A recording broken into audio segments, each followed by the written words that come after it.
Tardes ya aquí en México, y nos da mucho gusto que puedan ustedes acompañarnos a este programa de televisión cristiana, llegando hasta todos sus hogares gracias a Enlace Costa Rica, a través de Vía Nueva para el Mundo, nuestra organización que puede hacer posible que en tu hogar, en la sala de tu casa, a lo mejor estás en un bar, en un hospital, no sé dónde puedas estarnos viendo, pero estamos transmitiendo un mensaje de la Biblia. Y quiero en esta tarde titular el mensaje que les quiero compartir: ¿existe Dios? Con signos de interrogación. ¿Existe Dios? En el libro de Job, capítulo 11, versículos del 7 al 9, hace más de 5,000 años, que es la antigüedad que tiene el libro de Job, casi la misma antigüedad que el libro del Génesis, se hicieron estas preguntas a los seres humanos: ¿descubrirás tú los secretos de Dios? ¿Llegarás tú a la perfección del Todopoderoso? ¿Es más alta que los cielos? ¿Qué harás? ¿Es más profunda que el Sheol? ¿Cómo la conocerás? Su dimensión es más extensa que la tierra y más ancha que el mar. Una de las cuestiones más importantes que el ser humano tenga que responder antes de morirse es precisamente acerca de la existencia de Dios. Porque no solamente basta con decir creo en Dios.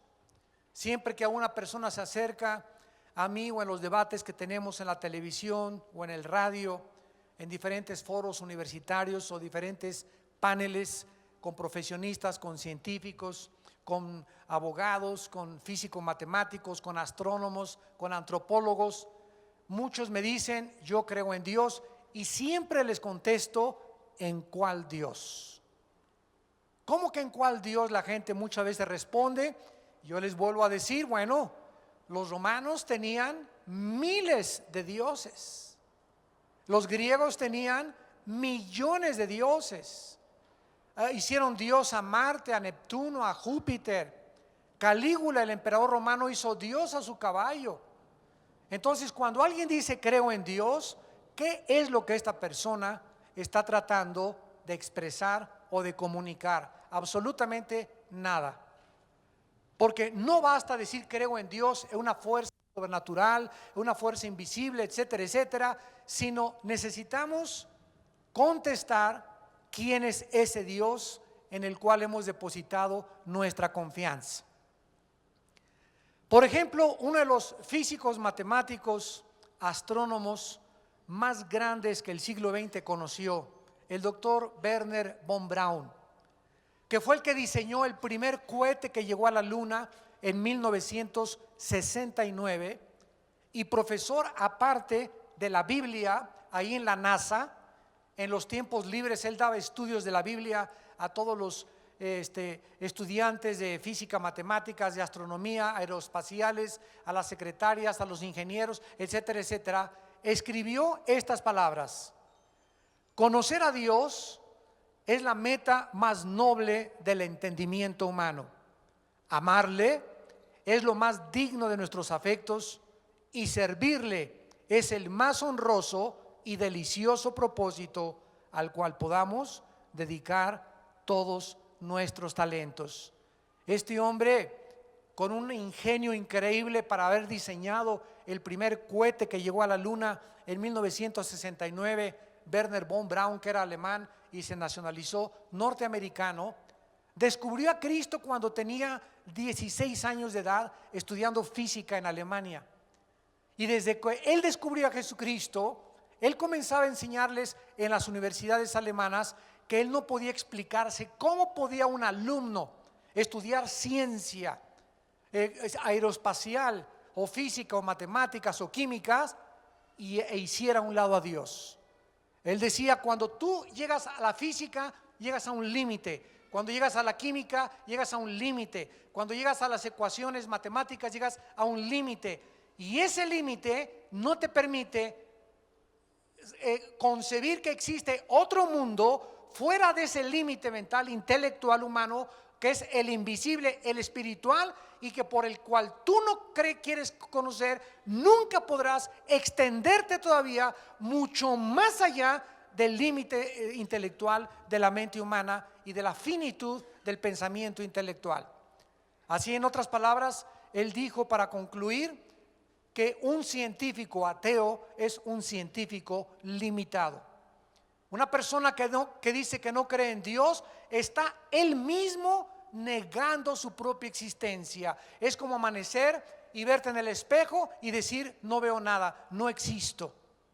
Es exactamente lo mismo cuando una persona dice: no creo en Dios. Ahí me encanta, me gusta muchísimo, deleito es más tener los debates con los ateos, sobre todo cuando son públicos. Porque cuando una persona me dice que no creo en Dios, inmediatamente le digo: ¿en dónde lo has buscado? Si no conoces ni Xonacatlán de las Manzanas, no has salido ni del Estado de México, ¿dónde fuiste? ¿Cómo puedes tú concluir no existe Dios cuando el universo es inmenso? ¿Dónde lo has buscado? ¿Dónde fuiste a experimentar? ¿Dónde fuiste a investigar para concluir que no existe Dios? Es que mi maestra en la secundaria me dijo que él era muy inteligente y era ateo. Casi todos los ateos que nosotros hemos conocido son ateos, ¿verdad?, por conveniencia, y ateos ignorantes, que repiten, o como los muchachos en la universidad que se dicen ser ateos porque es intelectual, de acuerdo a ellos, considerarse ateo. ¿Realmente puede el ser humano conocer a Dios? Y si Dios existe y Dios se ha manifestado y Dios se ha revelado, como la Biblia lo dice, es importante saber los medios que nos pueden llevar a poder conocerlo. Porque hay un camino que lleva al DF, hay un camino que llega a Villahermosa, Tabasco, hay una carretera que lleva a Veracruz. No cualquier carretera te lleva a Veracruz. Y hay un solo camino que nos lleva a Dios. Y cuando andamos por caminos equivocados, tratando de buscar en la brujería, en la dianética, con los gurús, con los Hare Krishna, con los astrólogos, los caminos para poder encontrar un contacto con el más allá, son caminos, dice la Biblia, que aunque parezcan derechos, son caminos que conducen a la muerte. Porque Dios mandó hace 2000 años a su Hijo Jesucristo. Y al bajar Dios en forma humana hace 2000 años a este mundo, Él dijo estas palabras: yo soy el camino a Dios. Yo soy la única verdad inmutable y absoluta que existe. Y nadie va al Padre, nadie puede conocer a Dios más que a través de mí. Ahora, si alguna persona quiere buscar a Dios fuera de la persona de Jesucristo, se va a equivocar. Porque todo lo que tú leas acerca de Dios, todas las cosas que tú investigues acerca de Dios fuera de la Biblia, no son más que una distorsión, una caricatura, una perversidad, algo adulterado acerca del carácter de Dios. Jesucristo dijo: escudriñen las Escrituras porque ellas dan testimonio de mí y en ellas encuentran ustedes la vida eterna. Ese Dios creador del universo escogió la manera en la que el ser humano hiciera contacto con Él, y Él escogió a su Hijo Jesucristo. Veamos a continuación, en primer lugar, que la Biblia nos enseña que si Dios no se hubiera revelado al ser humano, nosotros jamás lo hubiéramos podido encontrar. Porque vuelvo a repetir, si existe un Dios, ¿dónde lo voy a encontrar? ¿En una cueva? Dios no está en una cueva. ¿En las montañas del Himalaya? Dios no está en las montañas del Himalaya. ¿O acaso seremos tan necios como el cosmonauta ruso Yuri Gagarin, que cuando subió al espacio en el Sputnik, en el primer satélite, dijo allá arriba: no he encontrado a Dios, y bajó y se carcajearon todos? Una persona le preguntó: ¿por qué no encontró a Dios? Dice: no, Dios no estaba allá. Dice: es que Dios no lo vas a encontrar más que dentro de ti. Y él pensaba encontrar a Dios en la luna, pensaba encontrar a Dios sentado en un arpa con un jugo de limón ahí, tomándose en Marte alguna soda, etcétera, etcétera. y no es posible así conocer a Dios, porque Dios, si existe Él, trasciende nuestra dimensión de nuestros 5 sentidos, trasciende nuestra finitud intelectual, está mucho más allá de todo aquello que lo podamos nosotros concebir o comprender. Si existe Dios, Él es el que tuvo que haber hecho el contacto con nosotros. Hace algunos años yo tenía uno de mis escritores favoritos llamado Carlos Sagan. Él hizo esa película famosa que ustedes han visto que se llamó Contacto. Y él trataba a través de satélites de poder contactarse para ver si captaba algún sonido en el espacio que pudiera descifrar y que viniera de alguna raza o alguna era o seres extraterrestres, y poder comprobar que existe vida fuera del universo. Carlos Sagan no pudo hacer nada, diseñó unas parabólicas increíbles, etcétera, etcétera, y concluyó antes de morir en su bitácora. Dijo Carlos Sagan: no existe ningún propósito en esta vida ni en el universo fuera de aquel que podamos nosotros descubrir dentro de nosotros. O sea, fuera de mí no hay absolutamente nada. Y fuera del universo que nosotros vemos, Él siempre ha sido como está. Y Carlos Sagan creía en la eternidad del universo. Sin embargo, la misma ciencia comprueba que el universo no es infinito, que tuvo un principio, por lo cual tendrá un final. En el pasaje que acabamos de leer, en el libro de Job, capítulo 11, versículo del 7 al 8, se nos dice: ¿descubrirás tú los secretos de Dios? A esta pregunta, ¿qué respuesta le daremos humanamente? ¿Habrá alguien que descubra los secretos de Dios si es que Dios existe? ¿Cuál es la respuesta? ¿No conoces ni los secretos de tu suegra? ¿No conoces ni los secretos de las matemáticas ni de la física? Todavía los físicos no han podido definir la luz. ¿Es una corriente de electrones? ¿Es un fluido? ¿No pasan de ahí? Todavía no entienden las fuerzas gravitacionales los físicos. Todavía no entienden por qué la Tierra sigue girando sobre su eje en 24 horas. ¿Qué fuerza es la que le dio a la Tierra ese movimiento? ¿Y por qué no se para? Si de acuerdo a la física toda fuerza es proporcional a la fuerza aplicada, todo movimiento es proporcional a la fuerza aplicada, y la aceleración de la masa es proporcional a la fuerza que le aplicas. Si yo tengo una canica aquí, le hago a la canica así, pasa la canica sale disparada de acuerdo a una fuerza que le apliqué, pero la canica se tiene que parar. ¿Por qué? Porque cuando se para necesita más fuerza para seguir empujándose, para seguir dando una vuelta o para seguir su trayectoria. Tú disparas una bala y sale la bala a una velocidad tremenda y hace una parábola y se tiene que caer la bala porque la fuerza de la pólvora se le acabó. Disparas una flecha y hace una parábola y se cae la flecha, porque así es la fuerza gravitacional y es la ley de la física.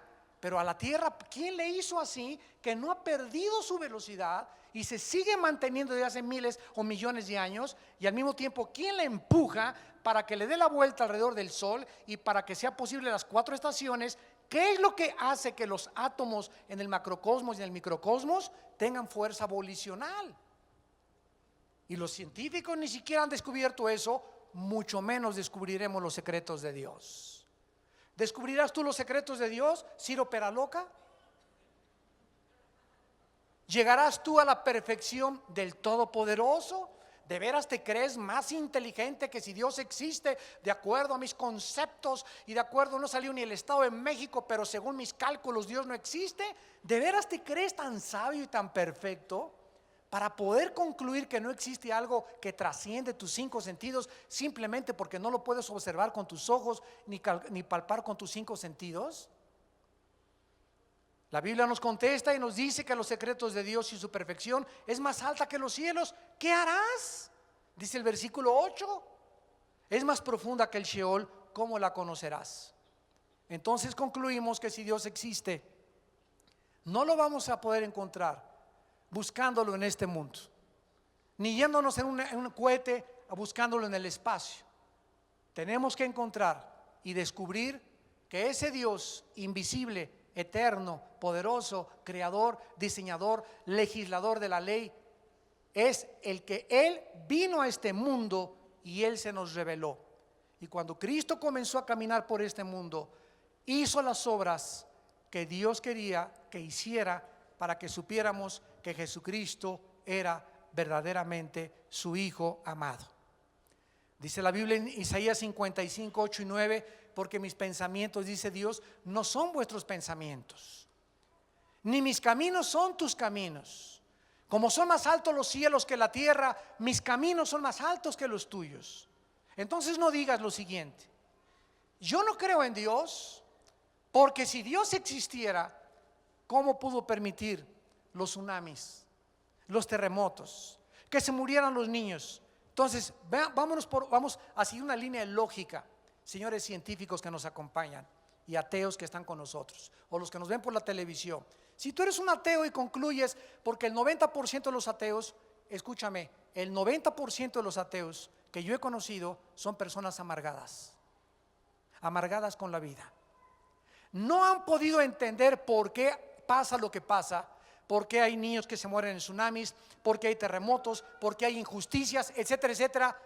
Y como no pueden entender aquí en la maceta, en la calabaza que tienen, no pueden asimilar, no pueden discernir, distinguir por qué, si existe un Dios, permite esto, concluyen ellos: no existe Dios, porque no entienden. Cuando la manera honesta de una persona intelectual verdaderamente, pero honesta, debería ser la siguiente: yo no entiendo lo que pasa en el mundo, pero Dios, si existes, explícamelo.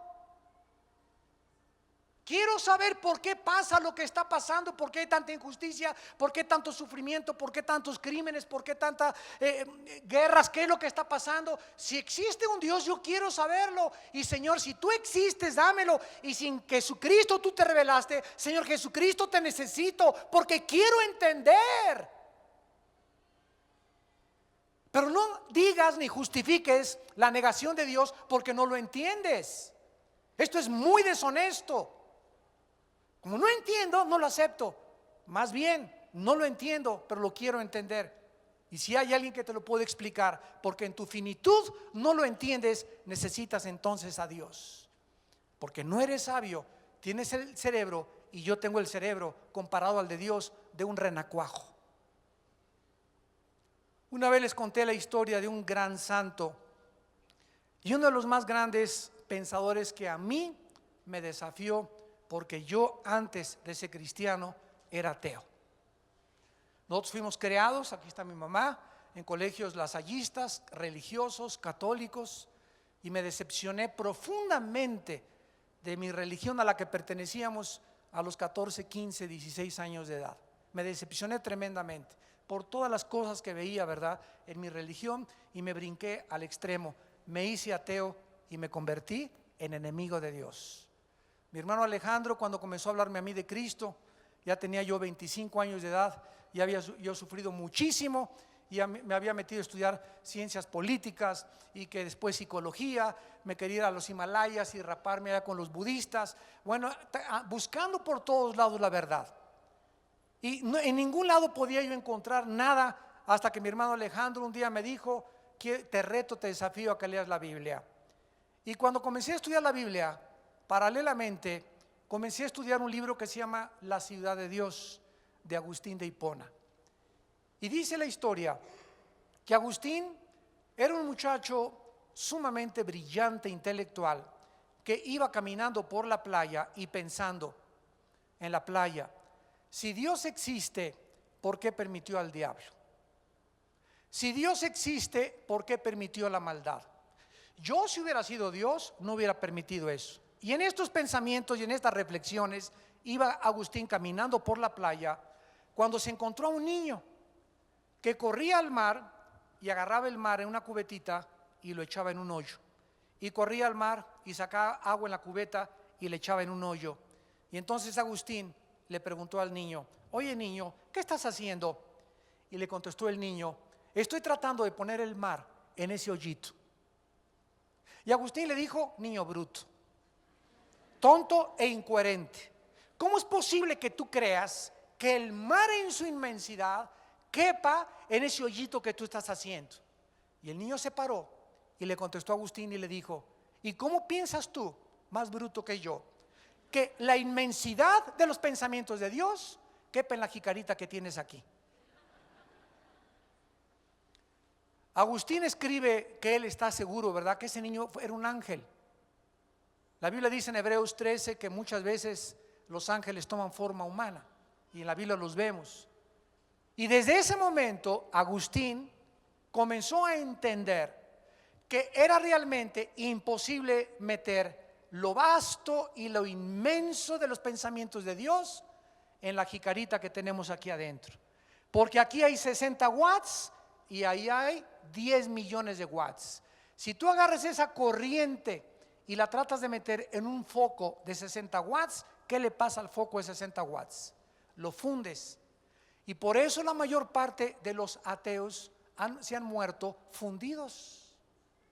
Se les fundieron los fusibles. En otras palabras, ¿qué significa? Se volvieron locos. El más grande ateo del siglo pasado, Friedrich Nietzsche, que escribió Así hablaba Zaratustra y escribió varios libros, dijo: el Dios está muerto. A los 42 años se volvió homosexual.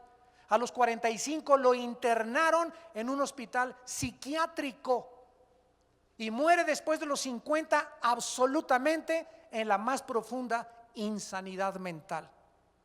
En su casa de Alemania había escrito en la puerta: Dios está muerto.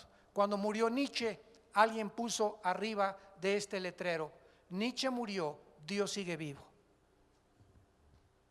Se vuelven locos. Jean-Paul Sartre, otro filósofo posterior a Nietzsche en los 60s, que escribió La náusea, El muro. Un filósofo francés, el padre se le conoce del existencialismo. Los hippies, ¿se acuerdan ustedes que vivían en comunidades? Peace and love y only need is love. Michel, el submarino amarillo que los Beatles hicieron en viaje de LSD, que lo hacían en viajes de marihuana, y toda esa época Elvis Presley, los 60s, que fue cuando se prendió la chispa. Toda esa época, el que estaba detrás intelectualmente era un hombre llamado intelectual francés, Jean-Paul Sartre. Y antes de morir, él comenzó a gritar: ¿dónde está Dios? ¿Dónde está Dios? Y se acercó su enfermera y le dijo: oiga, señor Sartre, si usted toda la vida ha negado a Dios. Dice: pero es que me gustaría en momentos como este saber que hay un Dios. A la hora de la muerte estaba gritando que dónde estaba Dios. Qué incongruencia y qué ironía y contradicción de una vida tan deshonesta, de durante todo el tiempo haber negado que existe Dios. Dios se ha revelado. La Biblia nos enseña en Deuteronomio 29:29 que las cosas secretas pertenecen a Dios. El día que nosotros podamos dar respuesta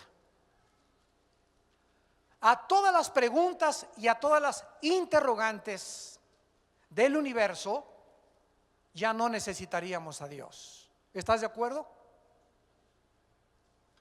Entonces es lógico que mientras caminemos por este mundo, reconociendo nuestra finitud y nuestra incapacidad mental, es lógico que tengamos dudas. Miles de dudas. Yo soy cristiano hace 30 años y todavía tengo cantidad de dudas. Pero las dudas no son malas. Malo es quedarte con las dudas. Hay veces que yo vengo a la Biblia y me encuentro esto, no lo entiendo. ¿Pero por qué no lo entiendo? Porque mi mente no es lo suficientemente amplia para entender toda la Biblia. ¿Qué hago? Hago a un lado esta página y sigo comiendo, sigo estudiando lo que puedo asimilar. Cuando tú comes pescado, los pescados tienen espinas. ¿Qué haces cuando te sale una espina? Ya no quiero pescado porque tiene espinas. No, agarra la espina, la haces a un lado y te come lo que te aproveche. Así es cuando vienes a la Biblia. Te vas a encontrar cantidad de espinas, pero no por eso ya no voy a seguir estudiando. Ya no lo entiendo, y porque no lo entiendo ya no existe Dios, o ya me agüito, ya me desilusiono, ya no quiero seguir mi investigación. No, no y no. Recuerda tu mente de jicarita. Recuerda que Dios con el tiempo te va a aclarar lo que ahorita no lo entiendes. Por eso es importante la paciencia y la perseverancia para que podamos recibir los premios de Dios.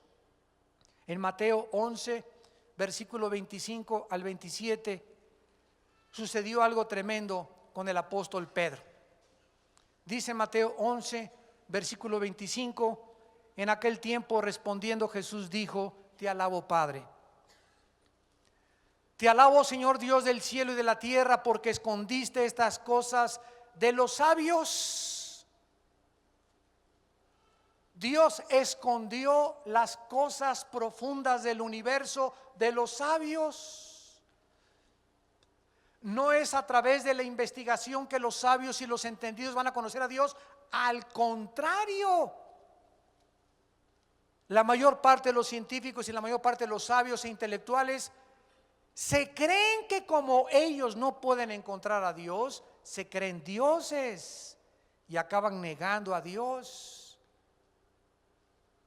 Y las revelaste a los niños. Dios esconde los misterios del universo y de su persona y de su carácter de los grandes maestros, de las grandes mentes brillantes, porque Dios sabe que esas personas brillantes e inteligentes con premios Nobel de literatura y de ciencia y de química y de física, ellos inevitablemente se enorgullecen de su conocimiento y se vuelven arrogantes.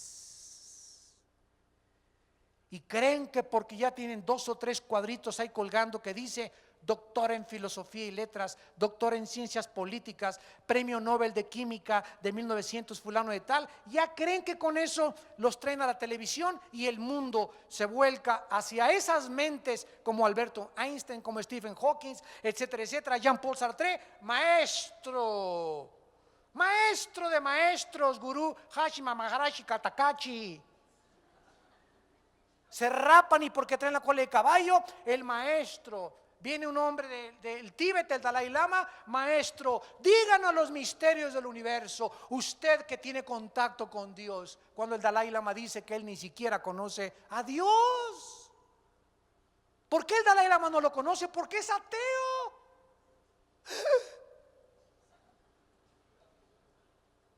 El Dalai Lama es ateo, sí. Los budistas son ateos. Buda era ateo. El budismo es una religión atea.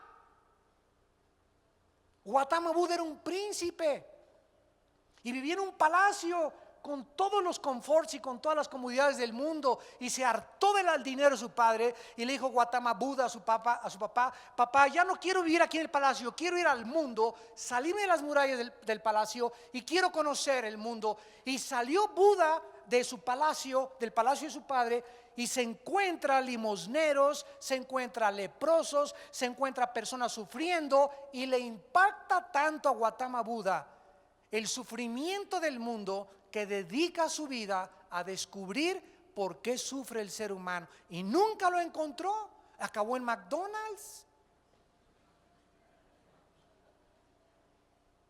Se decepcionó porque no encontró por qué sufríamos.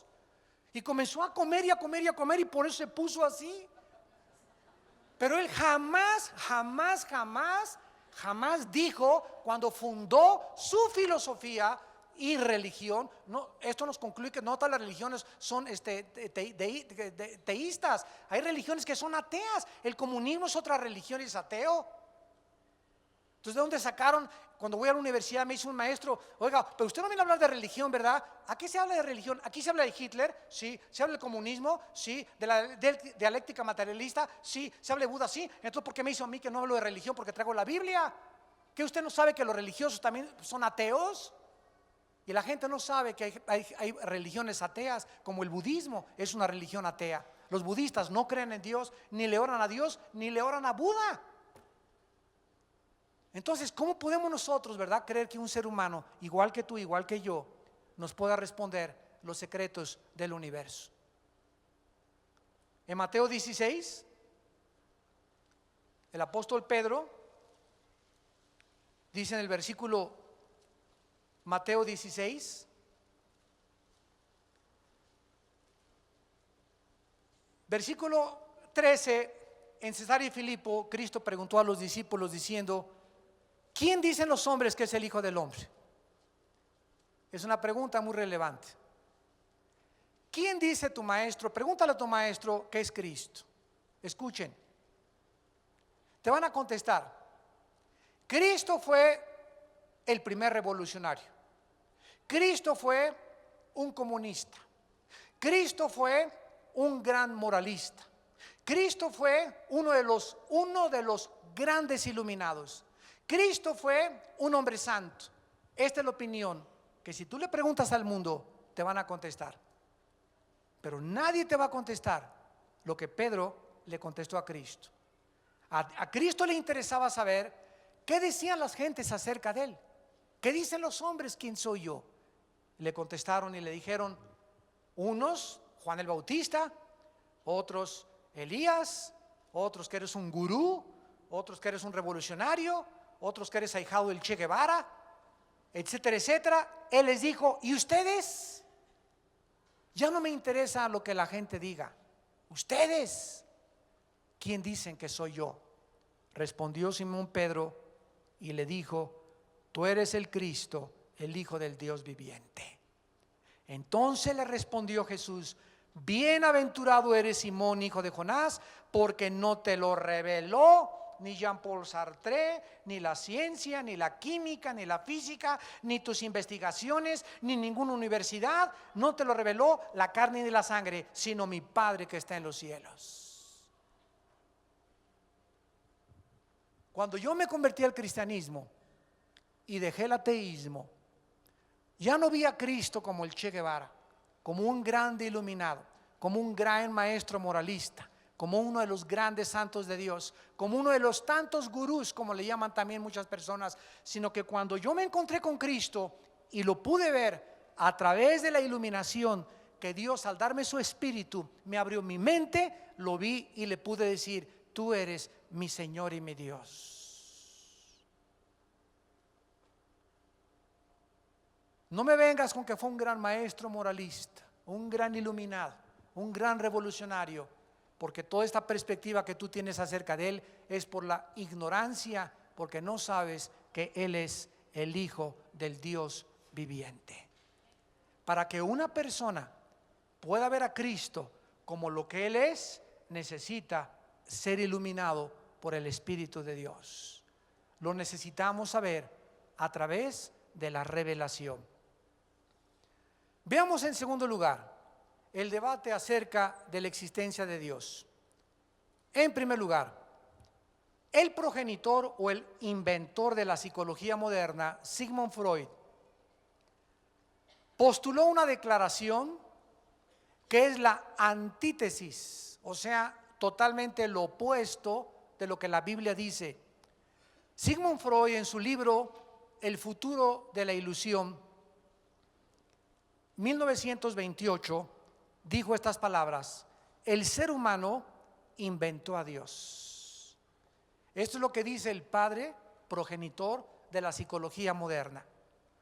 Freud dijo en su mismo libro El futuro de la ilusión: el ser humano necesita desesperadamente seguridad en medio de un mundo donde no tiene el control sobre todas sus circunstancias, por lo cual tuvo que inventar la existencia de Dios. Continúa Freud diciendo: la invención de Dios se debe al temor que el ser humano tiene ante la muerte y ante todo lo desconocido, por lo cual el ser humano se volvió incorregiblemente religioso. Entonces, de acuerdo a Freud, que era ateo, Freud era ateo de ateos y murió con una neurosis increíblemente grande. Dice su esposa que se levantaba a la 1 o 2 de la mañana gritando, empapado en sudor, que veía figuras y veía cosas que se le aparecían. Ahora podemos saber, verá, que eran demonios. El padre de la psicología, con neurosis, con neurastenia, así muere casi loco. Él pudo decir: es que Dios lo inventaron los hombres, porque como no conocen lo oscuro ni lo que va más allá de nosotros, ellos tienen que ser religiosos y le llaman al sol Dios, le llaman a la luna Dios, y el hombre inventó a Dios. Freud se equivocó trágicamente. por las tinieblas de su mente neurótica. Porque si se le hubiera dado a escoger al ser humano, de acuerdo a la experiencia, entre inventar o eliminar a un Dios, el ser humano hubiera decidido que no existiera Dios. Al contrario, si al ser humano se le hubiera dejado sin la revelación de Cristo y de la Biblia, a ninguno de nosotros nos conviene que existe Dios. Porque el momento en que yo sé que existe Dios y que es un juez y que después de la muerte nos va a juzgar, ya mi vida está amenazada. Ya mi vida está confrontada. Es un trauma enfrentarme a un juez que me va a juzgar y que me está diciendo: no puedes hacer en la vida esto y esto y esto porque es pecado, esto y esto sí te lo permito. A mí no me conviene que ese Dios exista, porque ese Dios viene a tomar mi autonomía. Nos viene a robar lo que más amamos, ser libres, pero no libres sino libertinos. Que nadie nos diga lo que es bueno y lo que es malo. Yo, si me gusta otra mujer, me voy con ella. Si me quiero emborrachar, me emborracho. Si me gusta esto, lo hago. A mí no me conviene que exista ese Dios. Y esta es la razón por la cual el ser humano, cuando se confronta que hay un Dios, cuando te enfrentas a la Biblia y cuando te enfrentas al mensaje de la resurrección de Jesucristo, comienzas a temblar de los pies a la cabeza, porque no te conviene creer en Dios, porque amenaza tu autonomía. Te viene a decir: ahora tú ya no eres Dios, ahora quiero que sepas que te tienes que hincar delante de mí y te tienes que someter y tienes que obedecer mis leyes, porque di mi vida por ti en una cruz. Y a ti no te conviene que nadie te venga a decir lo que tú tienes que hacer ni lo que yo tenga que hacer. Si al ser humano se le hubiera dejado escoger entre que exista Dios y que no exista Dios, hubiéramos escogido que mejor Dios no existiera. En Romanos 1, el apóstol Pablo escribió estas palabras. Versículo 20, Romanos 1: porque las cosas invisibles de Él, su eterno poder y deidad, se hacen claramente visibles desde la creación del mundo, siendo entendidas por medio de las cosas hechas, de modo que no tienen excusa. De acuerdo a la Biblia, Dios no se puede ver. Su eterno poder y deidad no lo podemos ver porque es invisible. Sin embargo, cuando el ser humano levanta los ojos al universo y descubre en el universo dos cosas: orden y diseño. Orden increíble de los planetas, el movimiento de las galaxias, el movimiento perfecto y la distancia perfecta del Sol a la Luna, de los satélites de la Luna a la Tierra, la maravilla de oxígeno que respiramos, que es una combinación perfecta de hidrógeno, oxígeno, gases, y que al hacer así me permiten yo tener vida, y que si salgo de la atmósfera, esta combinación de gases ya no existe en el espacio más que aquí. El producto de la clorofila que las plantas emanan para convertirla en oxígeno, las manzanas y las frutas del campo que yo corto, y las uvas y que llevo a mi boca, y al llevarlas a mi boca, esas vitaminas y esos minerales son exactamente los que mi estómago, mis riñones, mi hígado necesitan para sobrevivir. Todo está interrelacionado: el oxígeno, las plantas, la comida, el propósito. Pienso, luego existo, existo, luego huevo, etcétera, etcétera. Nunca un chango dice: esta manzana la hizo Dios. Ni has visto a las jirafas que se hinquen tampoco con el cuello, que le hagan así a Dios tampoco. Ni los orangutanes que adoran a Dios y que comiencen a pensar acerca de tu existencia. Somos los únicos, los seres humanos, que estamos conscientes de que existimos y de que hay un destino después de la muerte. ¿Quién puso esa conciencia dentro de nosotros?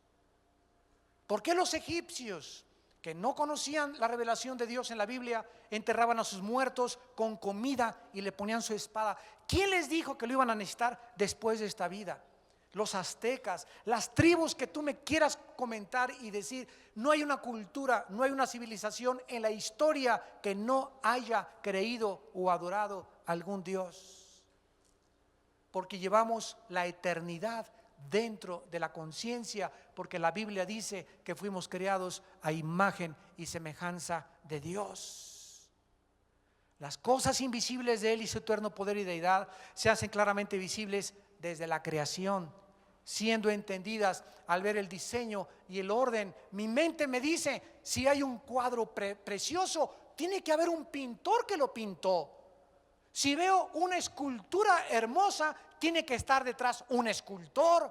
Si veo un edificio, tiene que haber un arquitecto. Si veo un reloj preciso en sus manecillas, tiene que haber un relojero. Si veo un Ferrari de 12 cilindros, tiene que haber un ingeniero italiano detrás de este motor. Yo no puedo creer que caminando por las playas, en la arena del desierto, junto al acumulador y los pistones y la bomba de gasolina, y por casualidad se hizo un motor de un Ferrari.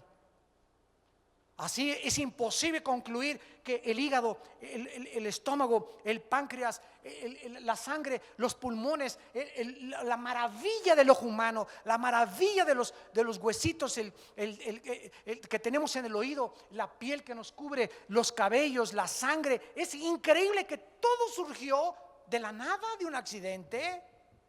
Sale por accidente un chango y de repente sale otra changa por otro accidente, con órganos reproductores femeninos, uno con órganos reproductores masculinos y el otro también por accidente. También el accidente, la madre naturaleza hizo una changa con órganos reproductores femeninos y después se juntan los dos y sale un tercer changuito por accidente. Somos dos accidentes en medio de un accidente.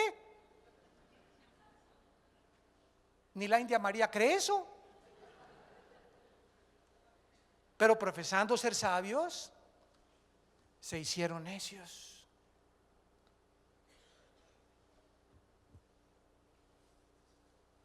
Dice la Biblia aquí en Romanos, versículo 21, pues habiendo conocido a Dios, no le glorificaron como a Dios, ni le dieron gracias. El ser humano no quiere reconocer a Dios, no quiere darle gracias, sino que se envanecieron en sus razonamientos y su necio corazón fue entenebrecido.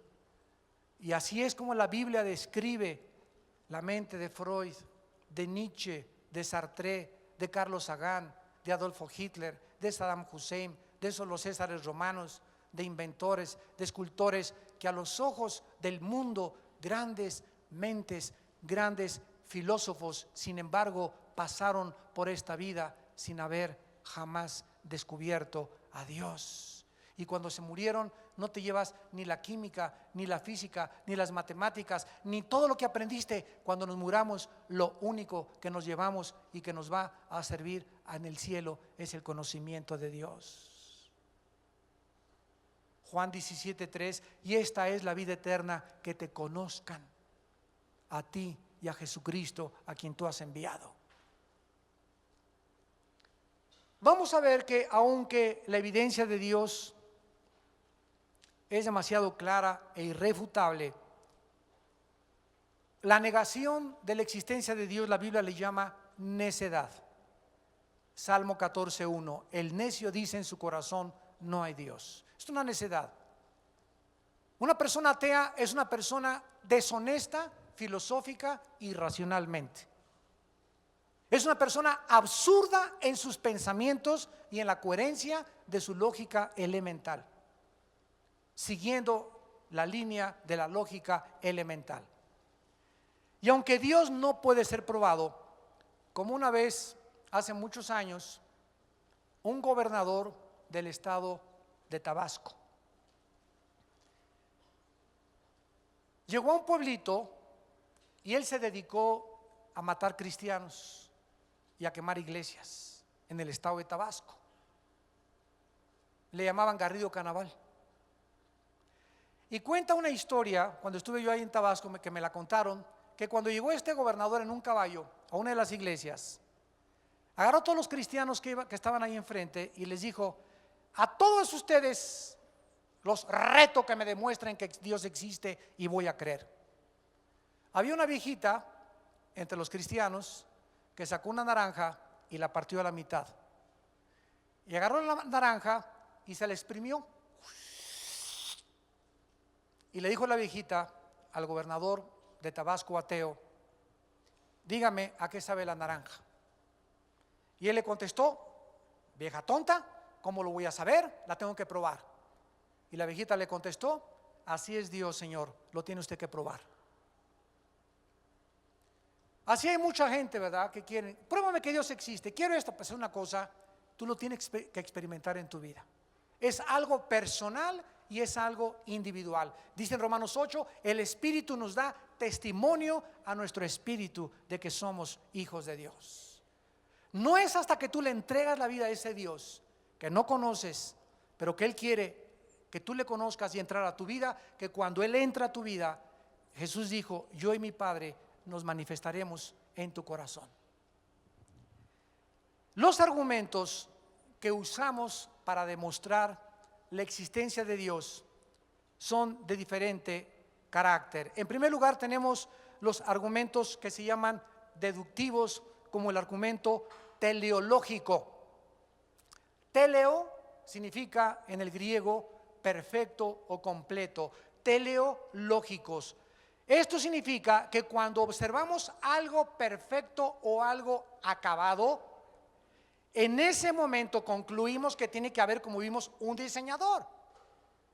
Una persona que dice que el universo se hizo por casualidad y por accidente, es la misma persona que concluye que al encontrarse un motor en las arenas del desierto, decir, las arenas del desierto formaron este motor tan perfecto que existe. Esto es una estupidez intelectual. Esto es un absurdo irracional total. Así es el que dice todo se hizo por accidente. Es el argumento teleológico. En segundo lugar tenemos el argumento ontológico. La palabra ontos es un participio griego que se refiere al verbo ser o estar. O sea, en este contexto se tiene referencia al ser de Dios. Este argumento, el ontológico, razona que por causa de que la mente humana puede concebir a un ser absolutamente perfecto, esto implica la realidad de la existencia de un ser perfecto. El mero hecho de que un ser humano conciba en su mente que existe alguien superior nos muestra verdaderamente que ese ser tiene que ser Dios. Por eso todas las culturas, todas las civilizaciones han concluido, hay algo. En la fuerza de la guerra de las galaxias le llaman la fuerza, otros le llaman lo invisible, el poder. Algo le dice al ser humano, hay algo que trasciende a nosotros. Esto nos habla que esta concepción la tuvo que haber puesto Dios en nosotros. Después tenemos el argumento aestético. Ojalá que todos estén apuntándolos. Aestético, que por causa de que existe la belleza, la belleza, la estética en el mundo, alguien la tuvo que haber diseñado. ¿Se acuerdan lo que dijo Cristo en Mateo 6? Vean ustedes el color de las flores. No existe un vestido, un diseñador, un modista que pueda diseñar los colores de las flores del campo. Ni Salomón se ha vestido con la belleza de las flores. Ve los colores de un pájaro o de esas guacamayas o de esos animales y la combinación de esos colores son inimitables. Esta belleza, esta puesta del sol en Acapulco en pie de la cuesta, este universo cuando sales de arriba de la tierra y viajas en una nave espacial y ves todo el espacio y el mundo y el sol radiante, etcétera, etcétera. Todo esto nos habla, ¿verdad?, de este argumento aestético de que esta belleza tiene que estar detrás alguien que la haya creado. Después tenemos los argumentos morales. Por causa de que los seres humanos sabemos que hay un bien y que hay un mal. ¿Quién me dijo que era bien y que era mal? Es otra de mis preguntas a los ateos. Le digo al ateo, oiga, alguien se robó a su hija. ¿Qué contestaría usted?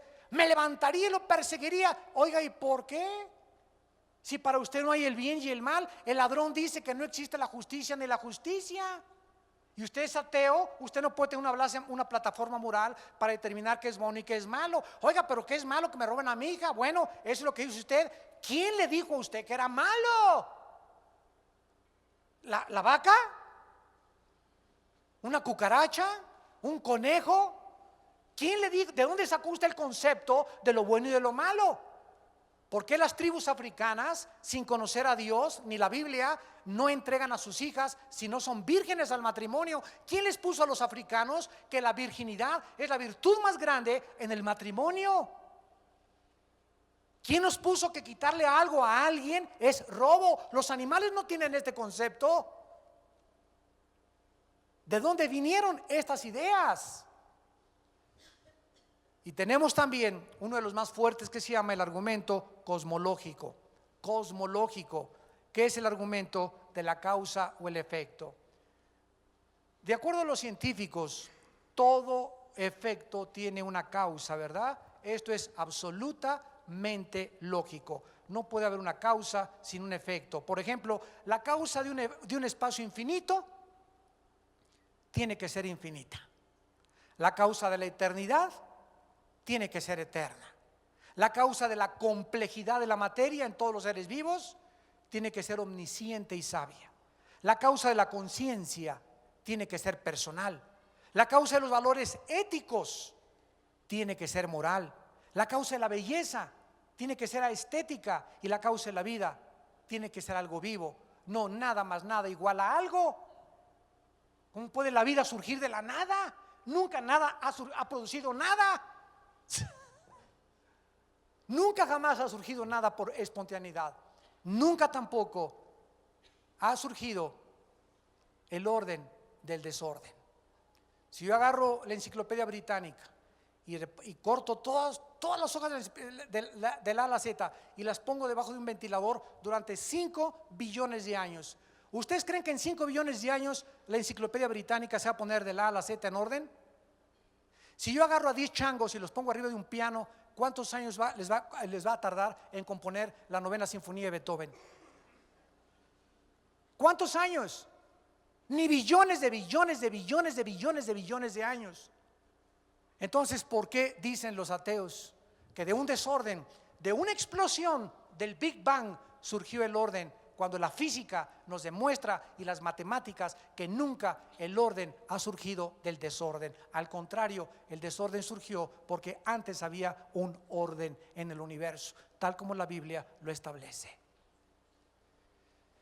Y finalmente, escuchen ustedes algunos ejemplos de ateos antes de morir, y para compararlos con lo que la Biblia nos muestra de sus santos antes de morir, dijeron. Voltaire, un ateo francés, al final de su vida dijo: casi toda la humanidad es una masa de horribles criminales desafortunados, y el planeta no contiene nada más que cuerpos muertos. Fúchila.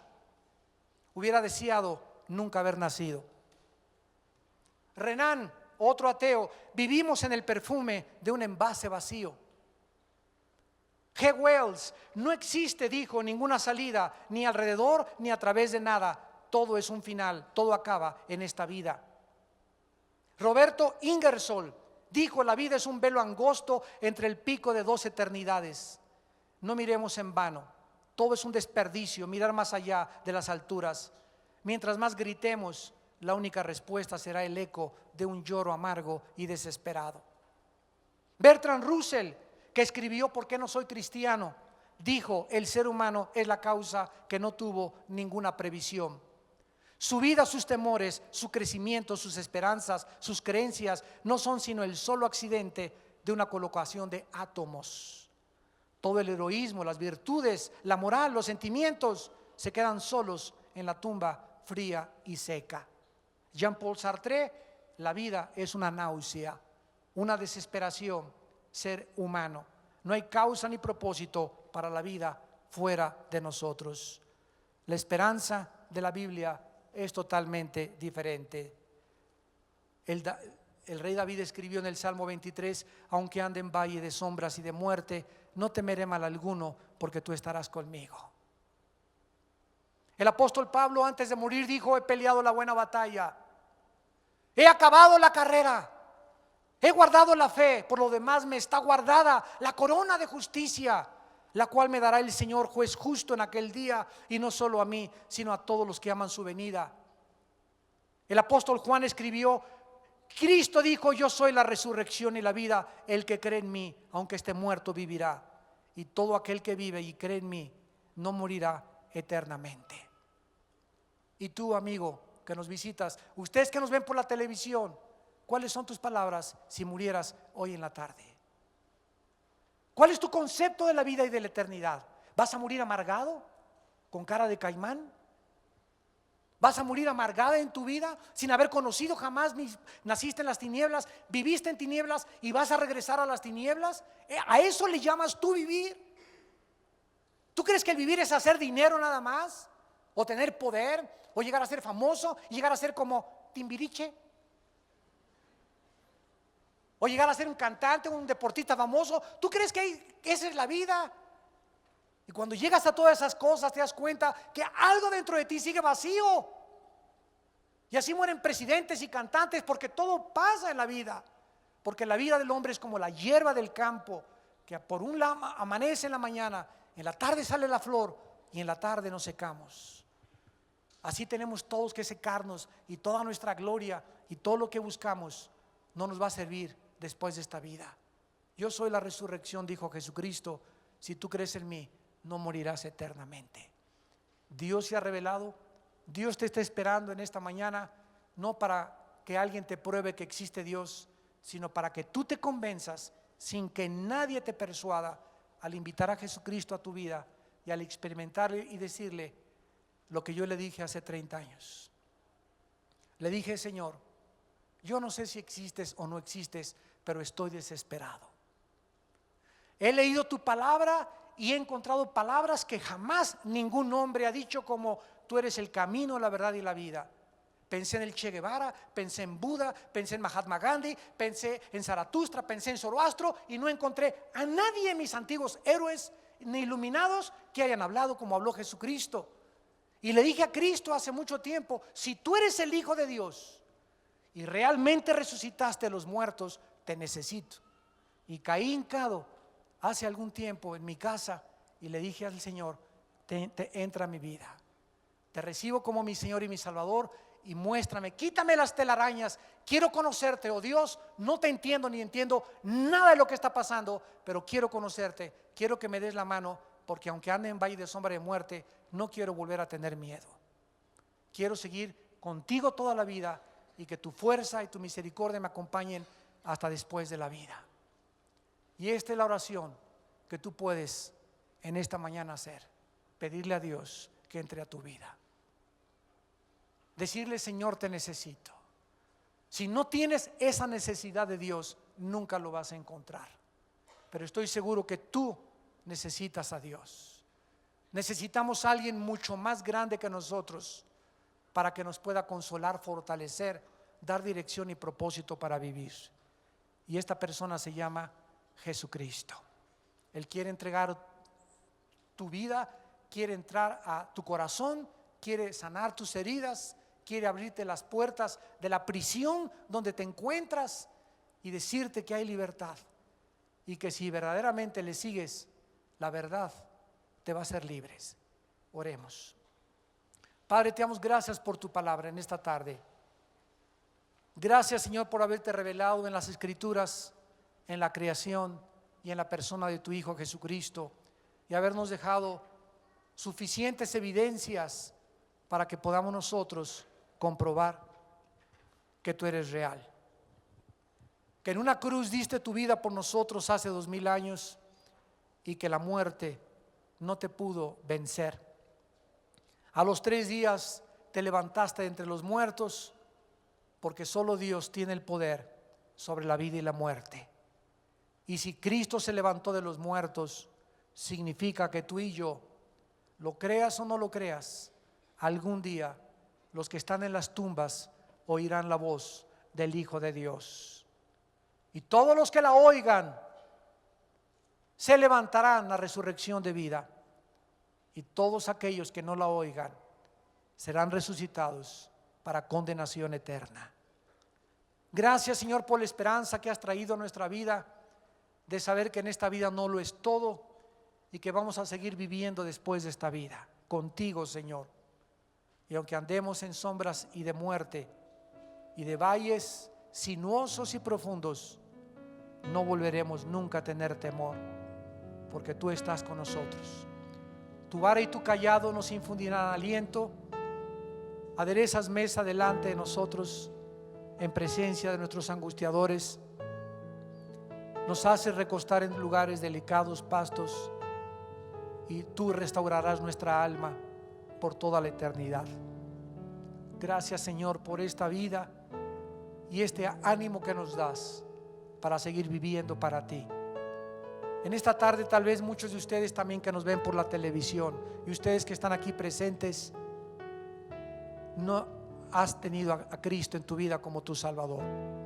A lo mejor hasta te dices que crees en Dios y no eres ateo, pero vives como un ateo, porque tu vida es como si Dios no existiera, por la forma de pensamientos y decisiones que tienes en tu vida.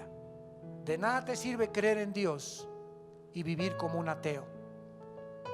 Entrégale tu vida a Jesucristo en esta tarde, ahí desde tu lugar, y dile ahí en tu corazón: Señor, perdona mis pecados. Creo que tú existes y que en Jesucristo te revelaste. Te pido, Señor Jesús, que entres a mi corazón como mi Señor y mi Salvador, porque creo que tú eres la imagen del Dios invisible, el primogénito de los muertos. Gracias, Señor Jesús, por haber dado tu vida en mi lugar en una cruz y mostrarme cuánto me ama tu Padre y el poder sobre la vida y la muerte. Perdona mis pecados, me arrepiento con todo mi corazón y te pido que me des la fuerza ahora de vivir para ti. Te quiero conocer y entregar el resto de mi vida por toda la eternidad. En el nombre de Jesús. Amén.